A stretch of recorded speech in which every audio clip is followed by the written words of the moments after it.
RUU TNI, reformasi atau kemunduran demokrasi? Hari ini, DPR RI dijadwalkan mengesahkan revisi Undang-Undang Nomor 34 Tahun 2004 tentang Tentara Nasional Indonesia, RUU TNI, dalam rapat paripurna. Namun, alih-alih membawa angin segar bagi reformasi militer, revisi ini justru memicu gelombang penolakan dari masyarakat sipil. Mengapa? Karena substansi revisi yang dilakukan lebih banyak membuka ruang bagi militer dalam ranah sipil, yang bertentangan dengan semangat reformasi 1998. Mengapa RUU TNI menuai polemik? Salah satu poin paling kontroversial dalam RUU TNI ini adalah perluasan pos jabatan sipil yang dapat diduduki tentara aktif serta perpanjangan masa pensiun prajurit. Dalam kondisi demokrasi yang sehat, militer seharusnya tetap berada dalam ranah pertahanan dan keamanan, bukan terlibat dalam jabatan-jabatan sipil yang seharusnya diisi oleh profesional dari kalangan masyarakat umum. Jika revisi ini disahkan, dikhawatirkan kita akan menyaksikan militer kembali memiliki peran besar dalam pemerintahan, sebagaimana terjadi pada era Orde Baru. Selain itu, perpanjangan usia pensiun prajurit juga memunculkan pertanyaan, apakah ini murni demi efektivitas operasional, atau justru demi kepentingan segelintir elit militer? Dengan usia pensiun yang lebih panjang, perputaran regenerasi dalam tubuh TNI bisa melambat, menghambat promosi prajurit muda, dan bahkan menciptakan stagnasi dalam tubuh militer itu sendiri. Lebih dari itu, kritik lain yang mencuat adalah proses pembahasan yang dianggap terburu-buru dan minim keterlibatan publik. Sebuah undang-undang yang berdampak besar terhadap keseimbangan kekuasaan antara sipil dan militer semestinya dibahas secara transparan, dengan melibatkan berbagai pemangku kepentingan, termasuk akademisi, aktivis HAM, dan organisasi masyarakat sipil. Sayangnya, hal ini tidak terjadi. Bukannya menjawab aspirasi rakyat, DPR justru terlihat menutup telinga terhadap gelombang penolakan, baik di jalanan maupun di media sosial dengan tagar tolak RUU TNI yang telah digaungkan ratusan ribu kali. Dampak jangka panjang, ancaman bagi demokrasi? RUU TNI ini bukan hanya sekadar perubahan teknis dalam struktur dan manajemen militer. Jika revisi ini disahkan tanpa kajian mendalam, ada sejumlah konsekuensi serius yang bisa terjadi. 1. Pelemahan demokrasi dan supremasi sipil. Salah satu prinsip utama dalam sistem demokrasi adalah supremasi sipil, di mana kebijakan publik dan pemerintahan berada di bawah kendali pemimpin sipil yang dipilih rakyat, bukan di bawah militer. Jika TNI mulai berperan dalam jabatan-jabatan sipil, batas antara ranah sipil dan militer akan semakin kabur, mengancam keseimbangan kekuasaan yang telah dibangun sejak reformasi. 2. Kemunduran reformasi militer. Reformasi militer yang telah diperjuangkan pasca 1998 bertujuan untuk memastikan bahwa militer tidak lagi berperan dalam politik dan pemerintahan sipil. Dengan membuka akses bagi militer ke posisi sipil, kita berisiko kembali ke era di mana militer memiliki peran dominan dalam berbagai aspek kehidupan bernegara. 3. Potensi penyalahgunaan kekuasaan. Jika prajurit aktif dapat menduduki jabatan sipil, potensi konflik kepentingan dan penyalahgunaan kekuasaan menjadi lebih besar. Militer memiliki struktur hierarkis yang berbeda dengan birokrasi sipil, dan tanpa pengawasan yang ketat, aturan ini dapat dimanfaatkan untuk memperkuat kepentingan kelompok tertentu dalam tubuh militer. Solusi yang harus ditempuh.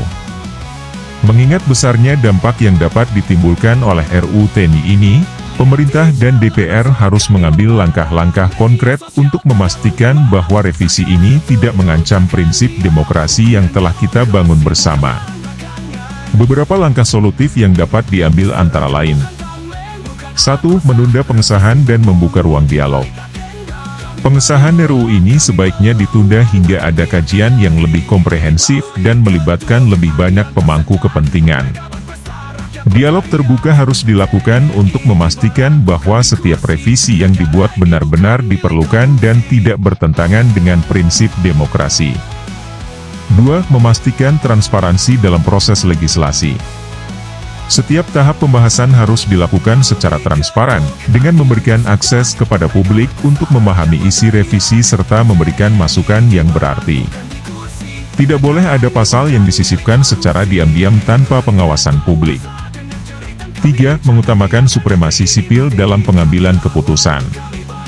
Supremasi sipil harus tetap menjadi prinsip utama dalam setiap kebijakan pertahanan dan keamanan negara.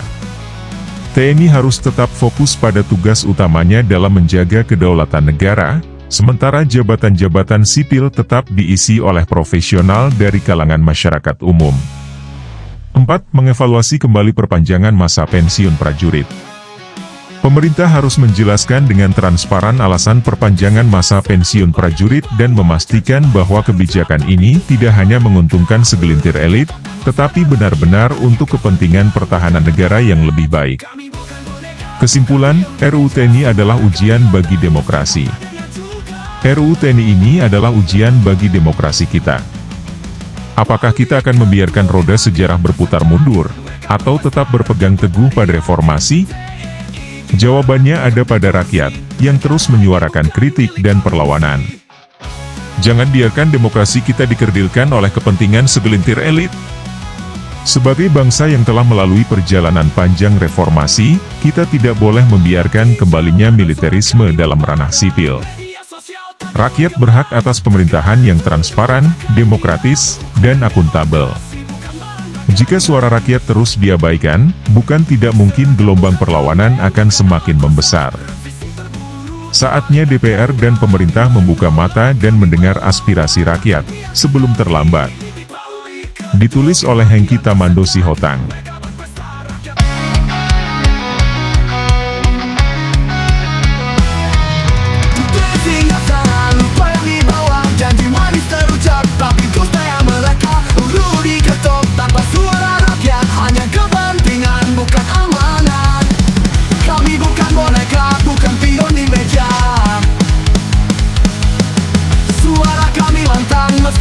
Dengar juga, palu diketuk, keadilan tersedak, mereka berpesta, rakyat berteriak. TNI di barat bukan di kursi, negara ini bukan milik korupsi.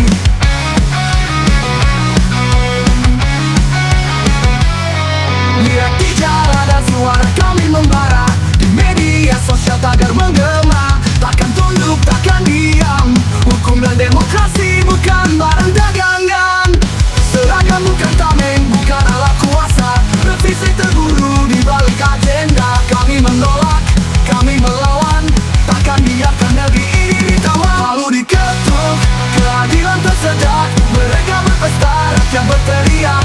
TNI di barat bukan di kursi, negara ini bukan milik korupsi. Mau diketuk, keadilan tersedak, mereka berpesta, rakyat berteriak. TNI di barat bukan di kursi, negara ini bukan milik korupsi. Lihat di jalanan suara kami membara, di media sosial tagar menggema. Takkan tunduk, takkan diam, hukum dan demokrasi bukan barang dagangan.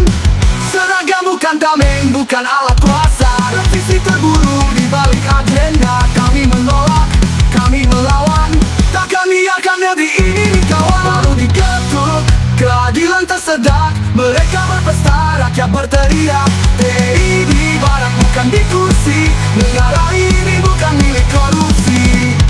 TPR dan penguasa, dengan cerita kami, jangan biarkan negeri ini mati. Kami lawan, kami bangkit, demi demokrasi sampai titik penghabisan.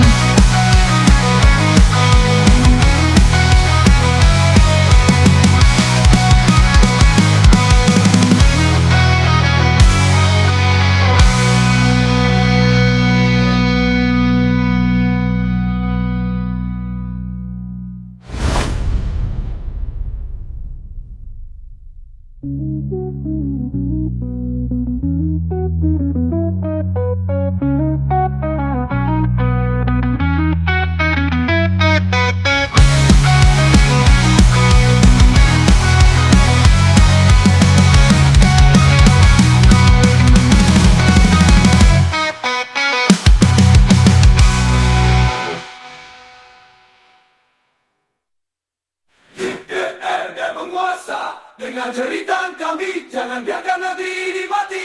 Kami lawan, kami bangkit demi demokrasi sampai titik penghabisan.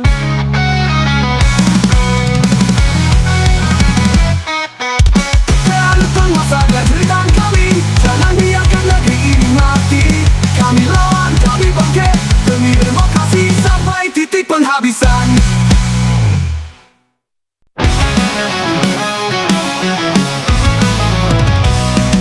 Tutupi singgah sana lupa yang dibawa. Janji manis terucap tapi dusta yang melekat. Peluru diketok tanpa suara rakyat, hanya kepentingan bukan amanat. Kami bukan